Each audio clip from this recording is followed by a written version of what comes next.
नमस्कार। आप सुन रहे हैं भारत तथा विश्व की लोक कथाएं मीता गुप्ता के द्वारा। मेरे प्यारे साथियों, नमस्कार।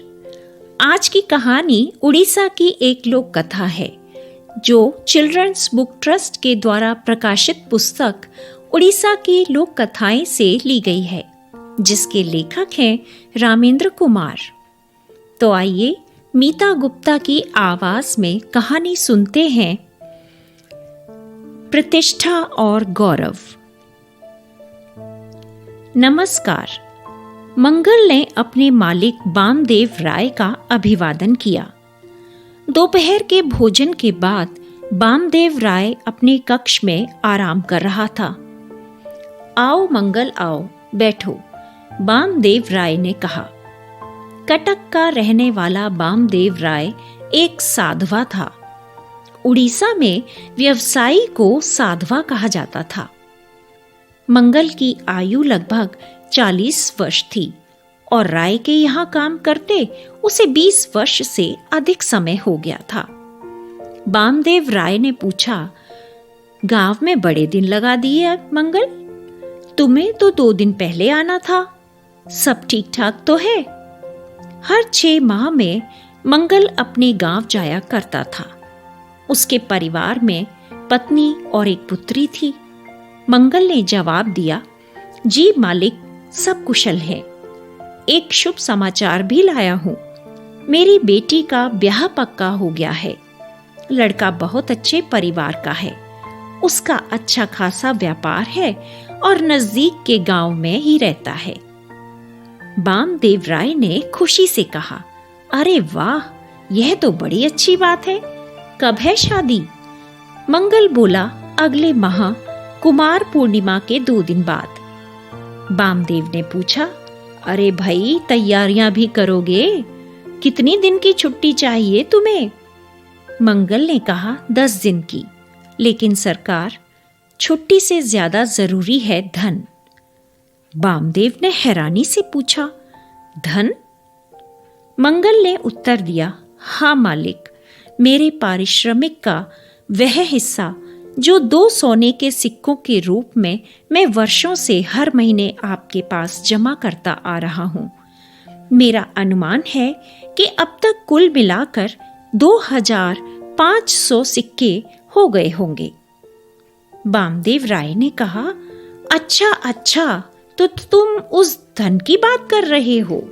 हाँ, तुम्हारी वह अमानत मेरे पास सुरक्षित है। जब तुम गांव जाओगे तो लेते जाना।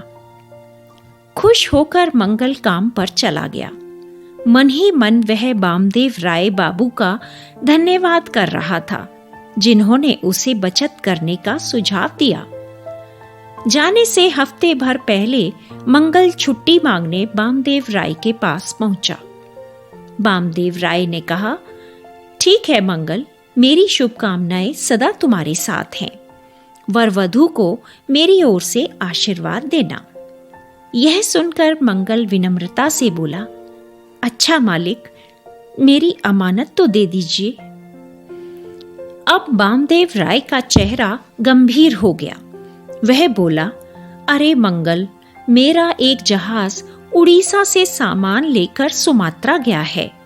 तुम्हारा धन मैंने इसी सामान में निवेश किया हुआ है। जहाज को 10 दिन पहले आ जाना था। सोचा था कि मैं तुम्हारे धन के साथ अच्छा लाभ तुम्हें उपहार में दूंगा। मंगल ने पूछा, तो फिर क्या हुआ? जहाज वापस आ गया? बामदेव ने कहा, नहीं, खराब मौसम के कारण वह सुमात्रा में ही अटका है। तुम चिंता मत करो, जैसे ही जहाज लौटता है मैं तुम्हारा धन गांव भेज दूंगा। तो मंगल बोला, लेकिन मालिक, मेरे पास तो इतना रुपया है नहीं। अगर जहाज नहीं आया तो बिना रुपयों के मैं बेटी की शादी कैसे कर पाऊंगा? बामदेव ने उसे समझाया, अरे मंगल, इतने निराश क्यों होते हो? तुम कैसे कह सकते हो कि जहाज नहीं आ पाएगा? और मान लो कि नहीं भी आया तो क्या हुआ? मैं किसी से उधार लेकर तुम्हारे पास भिजवा दूंगा। रुपये मेरे पास होते तो मैं अभी दे देता, लेकिन वे भी मैंने इसी माल में लगा दिए। उदास मन लिए मंगल गांव के लिए निकल पड़ा। शादी की तैयारियां शुरू हो गईं। 2 दिन बीत गए, पर बामदेव बाबू की कोई खबर नहीं थी। तीसरे दिन मंगल ने अपने भतीजे चंदन को बुलवा कर कहा, मेरे मालिक के पास चले जाओ और कहना मैं मंगल का भतीजा हूं और मंगल ने मुझे अपनी अमानत लेने के लिए भेजा है। चंदन चला गया और फिर वापस लौटते लौटते उसे शाम हो गई। अभी चंदन घर में घुसा भी नहीं था कि मंगल ने पूछ लिया, हाँ चंदन, बात बनी? क्या जवाब दिया मालिक ने? निराशा से चंदन ने उत्तर दिया, नहीं चाचा जी। मंगल चिल्लाकर बोला, क्या मतलब? तुमने बताया नहीं कि तुम मेरे भतीजे हो? चंदन ने तब सारी बात बताई। बताया था चाचा जी, लेकिन बामदेव बोले, अच्छा हुआ तुम आ गए चंदन, वरना यह बुरी खबर लेकर मैं तुम्हारे ही गांव आने वाला था। मैंने पूछा, क्या बुरी खबर राय बाबू? तो उन्होंने बताया, वह जहाज जिसमें तुम्हारे चाचा जी का रुपया लगा था, रास्ते में एक भयंकर तूफान से तबाह हो गया। उस जहाज के साथ सारी पूंजी भी डूब गई। मैं बर्बाद हो चुका हूँ। कोई मुझे उधार भी नहीं दे रहा है कि मैं मंगल का रुपया लौटा सकूं। पूरी बात सुनकर मंगल लड़खड़ा पड़ा। चंदन ने उसे संभाला। अगले दिन शादी थी और उसके पास कुछ नहीं था। ऐसे में कौन उसे उधार देता? मंगल की इच्छा थी कि वह बेटी को 50 सोने के सिक्के दे, लेकिन यह भी अब सपने जैसा लगने लगा था। मंगल सिर पकड़कर रोने लगा। अधमरा सा होकर वह कोने में बैठ गया और वहीं उसकी आंख भी लग गई। देर रात उठते ही उसकी नजर अपनी पत्नी और बेटी पर गई। वे दोनों शांतिपूर्वक सो रही थीं। मंगल सोचने लगा, कल जब बारात दरवाजे पर होगी तो वह किस मुंह से उनका स्वागत करेगा? जब दूल्हे और उसके परिवार को उसकी दयनीय हालत का पता चलेगा तो वे बारात वापस ले जाएंगे, इस रिश्ते को ही तोड़ देंगे। इसके बाद उसकी बेटी से शादी कौन करेगा? अब उसे जीने का कोई अधिकार नहीं है। मंगल ने तय किया कि वह गांव के तालाब में डूबकर अपनी जान दे देगा। जैसे ही वह अपने घर से बाहर निकला, उसे किसी की परछाई दिखी। तुरंत उसने पूछा, कौन है वहां? तभी एक आदमी उसके सामने आ खड़ा हुआ। तुम? मंगल ने हैरानी से पूछा। उसका कट्टर दुश्मन शंकर सामने खड़ा था। शंकर और मंगल के परिवारों में पिछले 50 वर्षों से कलह थी। 2 बार तो ऐसा भी हुआ था कि दोनों परिवारों में मार पिटाई तक की नौबत आ गई थी।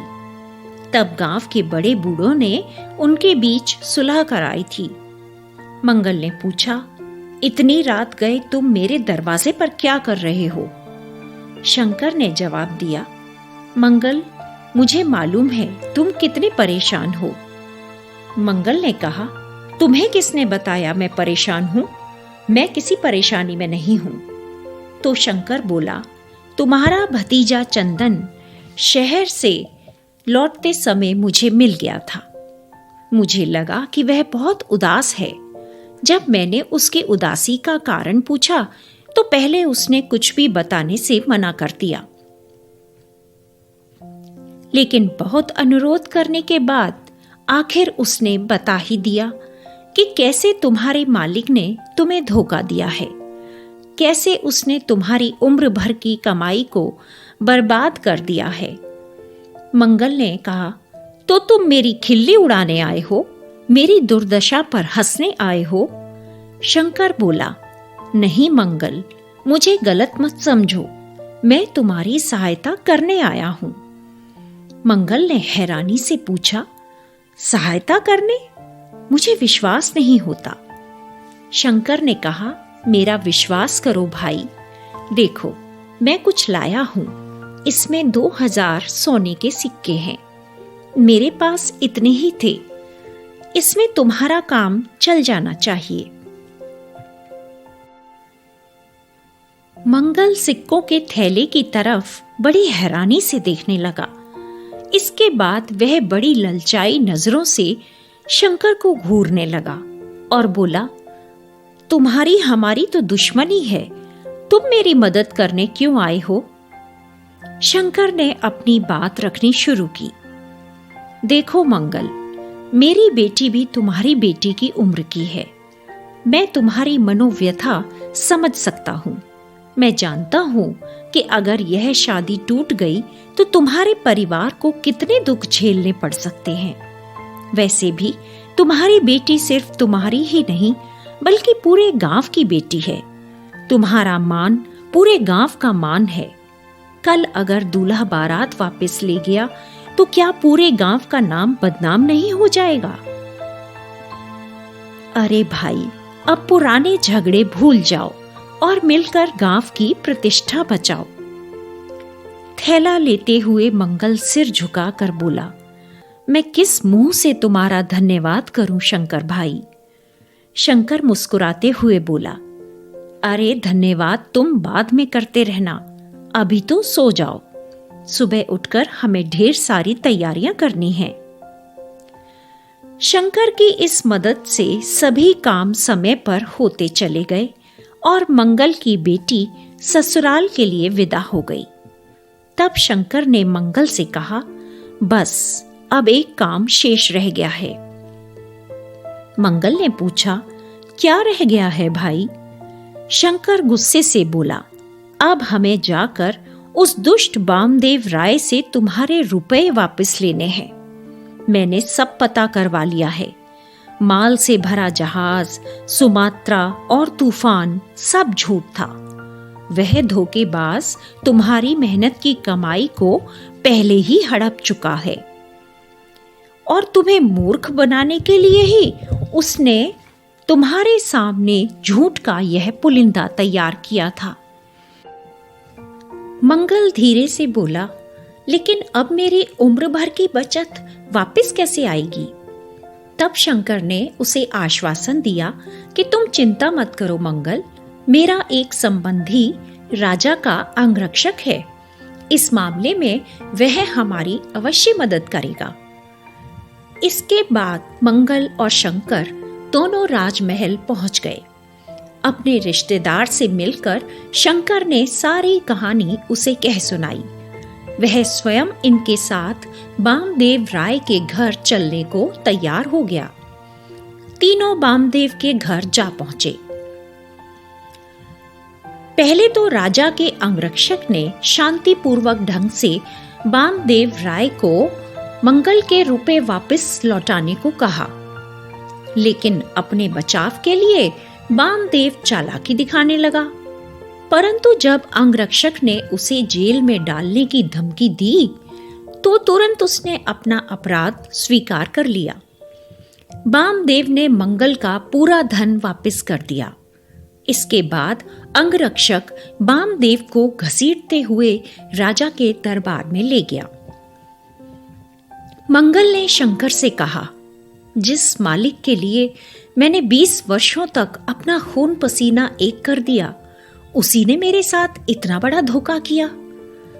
वह मेरी जिंदगी भर की कमाई हड़प गया। और एक तुम हो शंकर भाई, मैं तुम्हारे खून का प्यासा बना रहा, फिर भी तुमने मेरी इतनी बड़ी मदद की, मेरा सम्मान और जीवन बचाया। यह कहते हुए मंगल की आंखों में कृतज्ञता के आंसू थे। अभी आप सुन रहे थे उड़ीसा की एक लोक कथा प्रतिष्ठा और गौरव। अगर आपको कहानी पसंद आई हो तो फॉलो बटन दबाकर मेरा पॉडकास्ट फॉलो जरूर करें, ताकि मैं और अच्छी लोक कथाएं आपको सुनाती रहूं। धन्यवाद।